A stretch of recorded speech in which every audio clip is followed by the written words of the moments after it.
유튜브로 읽는 박정희 전기 3권 혁명 전야. 박정희를 예편시키려는 미국.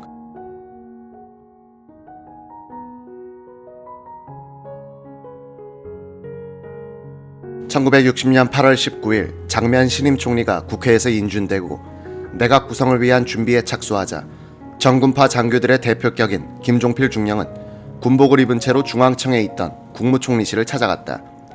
국방장관 인선에 대한 건의를 할 참이었다. 경향신문 정치부장 출신인 송원영 비서관이 나오더니 무슨 일로 왔느냐고 물었다. 군 관계일로 건의드릴 일이 있어서 왔습니다. 지금 조각 때문에 바쁜데 여기를 군복 입고 들어오는 사람이 어딨소? 군인이니까 군복 입고 오죠. 조각은 군에서는 결정적인 순간입니다. 조각을 결심하시기 전에 총리 각하에게 건의를 드리려고 합니다. 송 비서관은 김종필을 찬찬히 훑어보더니 당신이 그 하극상 사건의 주동자요 라고 했다. 충정으로 왔습니다. 꼭 뵙게 해주십시오. 송원영은 총리실로 들어갔다가 나오더니 도저히 말씀드릴 상황이 아닌데 이러면 어떻겠소? 내일 아침에 사복으로 갈아입고 명륜동 자택으로 오시오라고 했다. 총리실에선 고함 소리가 들리더니 문이 열리고 민주당 구파 보스인 유진산 의원이 씩씩거리면서 나왔다. 그가 옆방으로 들어가니 기다리던 기자들이 몰려 들어갔다. 김종필도 슬그머니 다가갔다. 유진산이 기자들에게 말했다. 도저히 안 되겠어. 내가 뭐 무리한 요구를 하느냐 말이야. 저 사람 인식이 그렇게 되어 있질 않아. 보아하니 조각의 신구파 배분 문제로 총리와 격론을 벌이다가 합의를 보지 못한 듯했다. 김종필은 다음날 새벽 일찍 명륜동 총리 사택으로 갔다. 현관에 들어서니 벗어놓은 구두가 수십 켤레나 됐다. 안은 찾아온 사람들로 바글바글했다. 조용하게 이야기할 수 있는 분위기가 아니었다. 조금 기다리니 장면 총리가 나왔다. 김종필이 다가가는데 주위에서 밀어붙여 접근이 되질 않았다. 장 총리는 성당에 미사를 드리러 가는 길이었다. 송원영 비서관이 장면 총리 뒤를 따라 나왔다. 송 비서관이 김종필을 보고는 난감한 표정을 짓더니 내가 나중에 말씀을 전하고 당신께 알려드릴 테니 전화번호를 주시오 라고 했다. 김종필은 다시 한번 꼭 이런 말씀을 드려달라고 다짐했다. 군을 정화한 뒤 떠날 수 있는 사람을 육군 참모총장으로 임명해 주십시오. 그 일을 밀어줄 수 있는 분을 국방장관으로 임명해 주십시오. 그렇게만 해주신다면 저희들은 군법회의에 넘겨져 처벌을 받아도 달게 받겠습니다. 김종필이 6본 첩보부대 기획처장실로 돌아가 있는데 송 비서관으로부터 전화가 걸려왔다. 총리께 그대로 말씀드렸는데 총리도 그렇게 하겠다고 하셨소. 민주당 신파와 구파는 조각 협상에 실패해 첫 내각은 신파 의원들로만 구성됐다. 구파는 별도의 원내 교섭단체를 구성하겠다고 선언해 분당으로 가는 길을 열었다. 8월 23일 장면 총리는 내각 명단을 발표했다. 국방장관은 현석호 의원이었다.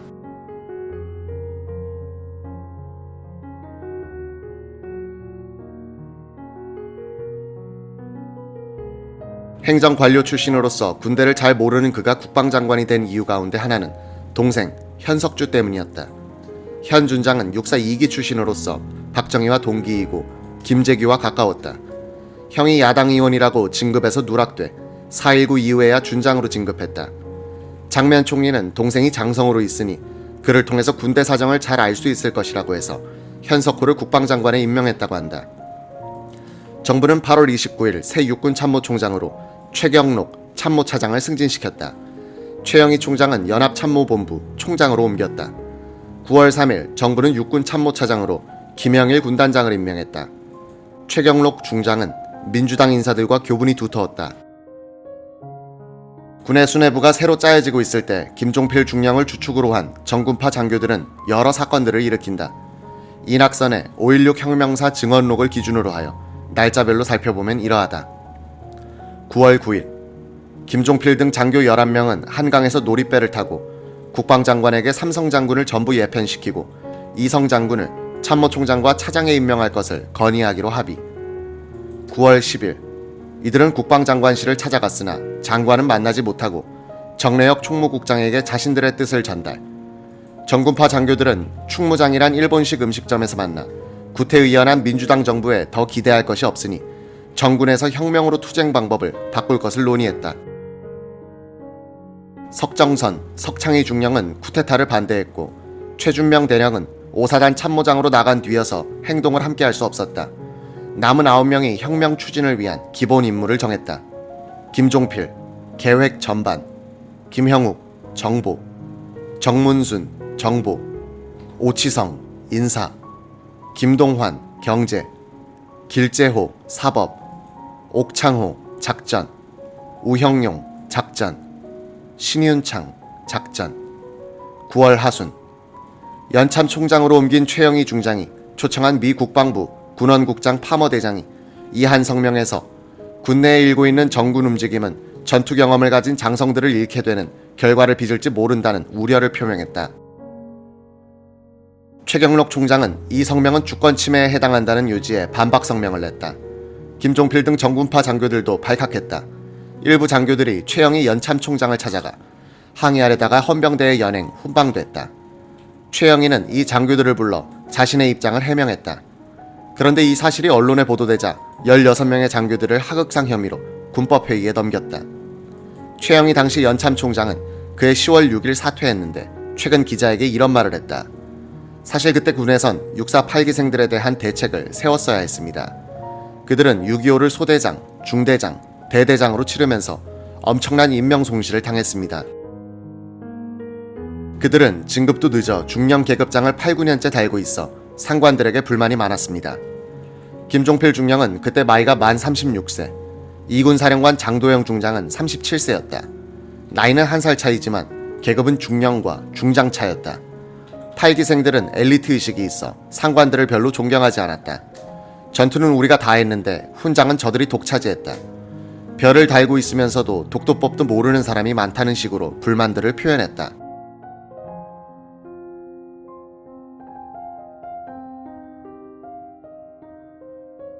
군부가 김종필 중령 등 8기생 장교들이 제기한 정군 문제로 시끄럽던 9월 10일 최경록 신임 육군참모총장은 후속 인사에서 일관구 사령관 박정희 소장을 6본 작전참모부장으로 불러올렸다. 이 직후 박정희가 남긴 두 편의 글이 있다. 박정희는 편지를 많이 쓴 사람이다. 대통령에 있을 때도 그 바쁜 일정 속에서 수많은 사신을 보내 받는 이들을 감동시키기도 했다. 그는 지위의 고하나 신분의 귀천을 따지지 않고 꼭 답장을 했다. 1960년 9월 23일 박정희가 부산 영남상업고교 이동용 교사에게 보낸 편지가 그런 예다. 이동용은 4.19 혁명 때 부산대학교 총학생회장으로서 이승만 하야 뒤의 혼란기에 박정희 계엄사무소장의 지시에 따라 질서 유지에 협력했다. 박정희가 이 교사에게 보낸 답장의 요지는 이러했다. 형들의 힘으로 성취한 4.19 혁명은 이 나라, 이 결의의 강심제를 놓고 활력소를 주입케 한 역사적인 혁신이었습니다. 혁명의 격동기에 형들과 동일한 공간성에 처재하였고 호흡을 같이 했다는 것을 생애를 통해서 잊지 못할 인연이자 본인의 영광으로 생각하고 있습니다. 본인은 지난 9월 10일자로 다시 6본으로 전속 발령을 받고 지금은 감군 문제 등 복잡한 시기에 본부 근무를 하고 있습니다. 앞으로 서울에 오시는 기회가 유하시면 필히 왕방하여 주심을 고대합니다. 이 편지를 쓴 6일 뒤에 박정희가 자신의 잡기장에 쓴 글이 전한다. 만사가 이대로만 순환하고 진전이 없다면 명일의 사회는 여하이 될 것인가.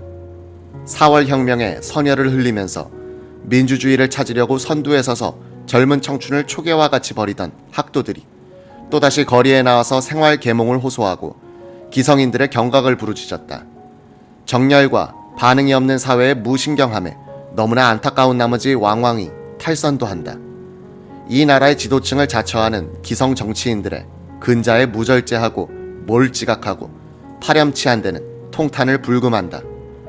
국민 대중은 신생 제2공화국의 혁신적인 시책과 국민 생활 향상을 위해서 지대한 기대와 관심을 가지고 관망하고 있다. 연이나 전국은 남마와도 같이 헝클어지고 걷잡을 수 없이 혼란과 무질서만을 노정하고 국민들의 실망만 커가고 있다. 난하면 악한 놈이 득세한다는 옛말대로 이 정권 하에서 국민들의 원성의 대상이 되었던 자 또다시 고개를 들고 거리를 활보해 세태를 비웃는다.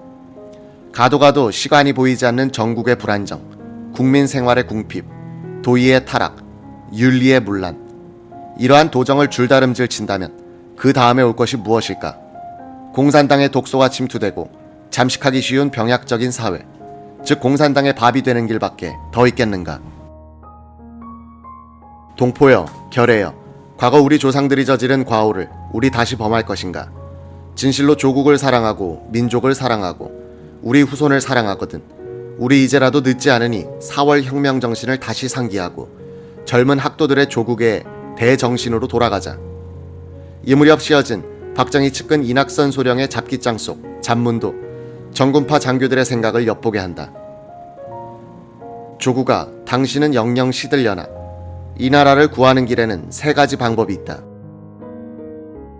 첫째, 장면씨가 지금부터라도 늦지 않으니 회심대오에 사심을 버리고 솔선수범을 하고 나서 일대 혁신 정책을 쓰는 방법.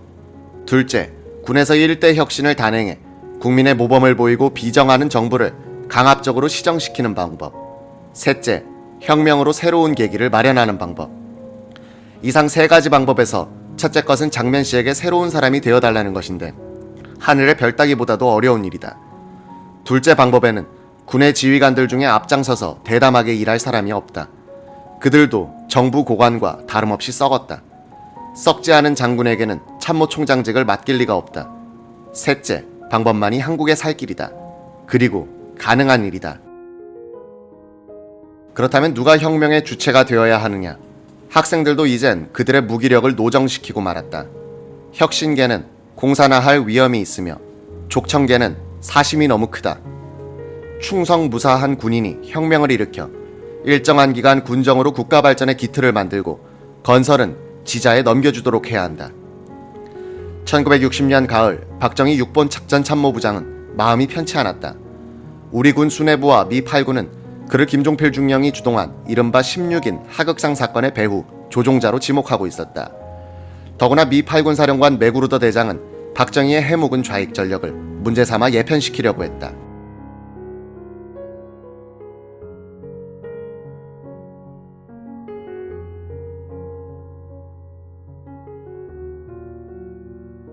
박정희는 16인 사건과는 관계가 없었다. 김종필 중령은 처삼촌이 오해를 받을까 해 이 무렵 일부러 박 소장을 찾아가지도 않았다고 한다. 미군 측에선 여러 경로를 통해서 박정희를 예편 조치하라는 압력을 장면 정부에 넣었다. 메구르더 대장은 직접 현석호의 후임인 권중돈 국방장관과 최경록 참모총장을 만나 그런 뜻을 전달했다고 한다. 미군은 한국군이 안정되기를 바라고 있었는데 박정희와 김종필을 중심으로 한 정군파가 문제를 일으키고 다니는데 불안을 느끼고 있었다. 그들은 자연히 박정희의 좌익 전력의 새삼 주목하게 됐다.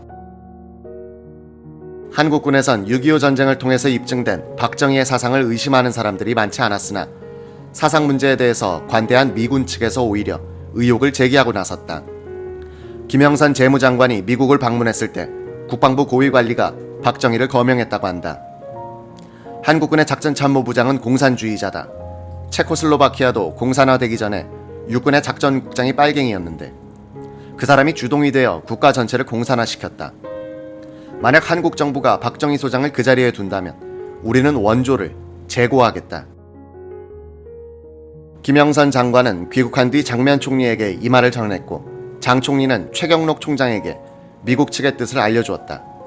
메구르더는 1960년 11월 18일 최경록 총장 앞으로 편지를 보내 현재 군법회의에 넘어가 있는 16인 항명 사건을 엄격히 다루고 그 선동자들을 조종한 장군 2명을 군에서 제거한다면 미 국방부의 태도는 한국 측에 유리하게 바뀔 것이다라고 했다. 조종한 장군 2명으로 지목된 것은 박정희와 인사참모부장 박병권 소장이었다.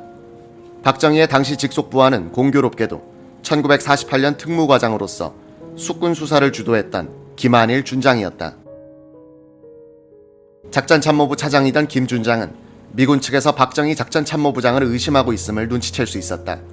불시에 미군이 사무실로 들이닥쳐 한국 방어계획 문서를 점검하는 것이 무슨 약점을 잡으려 하는 것 같기도 했다.